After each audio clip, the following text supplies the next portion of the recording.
देखिए अभी पाकिस्तान में पाकिस्तान इंटरनेशनल एयरलाइंस का PIA का एक विमान गिर गया है। अब ये क्यों गिर गया है, इसका अभी इन्वेस्टिगेशन चल रहा है। इसको हम लोग अभी जब इन्वेस्टिगेशन आ जाएगा तो उस पर क्यों गिरा था इसकी जानकारी बाहर आ जाएगी। तो अभी जो मेन खोज चल रहा है वो ब्लैक बॉक्स का चल रहा है। तो हम सोचे कि इसके लिए आपको एक जानकारी दे दें, ब्लैक बॉक्स क्या होता है। अगर कोई फ्लाइट हवा में उड़ रहा है और वो क्रैश हो गया यानी विमान दुर्घटनाग्रस्त हो गया, तो इसमें केवल दो लोगों की गलती हो सकती है। या तो पायलट की गलती होगी या तो इस प्लेन में कोई खराबी आ गई होगी, इसलिए ये जहाज़ गिरा होगा। लेकिन आज तक देखा यही गया है कि 90% विमान दुर्घटना में कोई जिंदा ही नहीं बचता है। अब भैया कोई जिंदा ही नहीं बचा तो कोई बताने वाला ही नहीं है कि भाई गलती किसकी थी। और अगर हमको ये पता नहीं चलेगा कि किस गलती से ये विमान गिरा, तो हो सकता है कि अगली बार फिर हम वो गलती को दोहरा दें।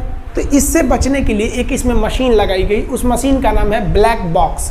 ब्लैक बॉक्स की लोकेशन अगर पूछा जाए तो वो पीछे की ओर होता है। और ये ब्लैक बॉक्स जो होता है ये किस कलर का दिखता है, तो ये ऑरेंज कलर का दिखता है। देखिए ध्यान से, ये है ब्लैक बॉक्स। ये ब्लैक कलर का होता नहीं है, ये ऑरेंज कलर का होता है। ये ब्लैक बॉक्स है। इसे ऑरेंज क्यों बनाया गया, तो ध्यान से समझिए, इसमें दो खासियत। इसे ऑरेंज इसलिए बनाया गया कि अगर कहीं विमान क्रैश हो गया है तो वहाँ पूरा मलबा बिखर जाता है, उसका रकेज वगैरह पूरे बिखर जाते हैं। तो उसमें काले रंग की चीज़ को खोजना बड़ा मुश्किल रहता है, बशर्ते ऑरेंज कलर की चीज़ को खोजना बड़ा सिंपल रहता है। इसी में हर एक चीज़ की रिकॉर्डिंग लगी रहती है ब्लैक बॉक्स के अंदर। ब्लैक बॉक्स जो होता है वो किस कलर का हो गया भैया, ऑरेंज कलर का। रहता कहाँ है, पीछे। अब ये ब्लैक बॉक्स में क्या क्या चीज़ें होती हैं, तो ध्यान से देखिएगा। एक होता है कॉकपिट वॉइस रिकॉर्डर, यानी कॉकपिट उसको बोलते हैं जहाज का अगला हिस्सा जहाँ पायलट बैठता है उसे क्या कहते हैं, कॉकपिट।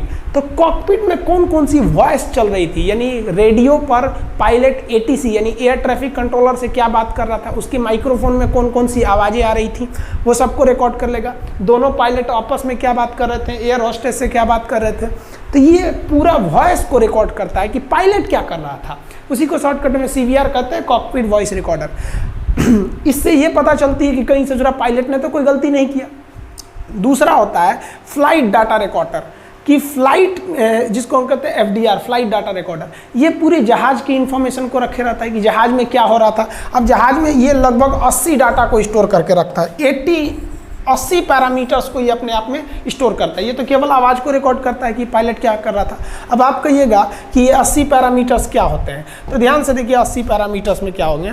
ये कोई जहाज है, अब इसमें बहुत सारी चीज़ें होंगी कि जहाज कितनी डिग्री एंगल पे झुका है, कितने टाइम पर कितना झुका था। ये फ्लाइट डाटा रिकॉर्डर में रिकॉर्ड हो रहा है, कॉकपिट वॉइस रिकॉर्डर में नहीं हो रहा है, फ्लाइट डाटा रिकॉर्डर में। दाहिनी ओर कितना झुका था, बाईं ओर कितना झुका था, आगे से कितना उठा था, पीछे से कितना था, ये कितने RPM के पे इसके प्रोपेलर घूम रहे थे, इसका लैंडिंग गियर खुला था या बंद था, फ्यूल कितना था, फ्यूल का टेम्परेचर कितना था, इंजन का टेम्परेचर कितना था, ये बाहर का टेम्परेचर कितना था, बाहर हवाएं किस दिशा में आ रही थी, प्रेशर कितना था, नीचे ग्रेविटी कितनी थी। मतलब हर एक चीज़, जहाज का A to Z चीज़ को कौन रिकॉर्ड करता है, फ्लाइट डेटा रिकॉर्डर। और फ्लाइट डेटा रिकॉर्डर जहाज की हर एक जानकारी यानी 80 पैरामीटर्स को रिकॉर्ड कर लिया। यानी जहाज में कहीं भी कोई गड़बड़ी आई, टायर में हवा था या नहीं, मतलब A to Z चीज़ें जहाज की फ्लाइट डेटा रिकॉर्डर में रिकॉर्ड हो जाती है। और पायलट ने क्या बात किया वो उसमें रिकॉर्ड हो जाता है।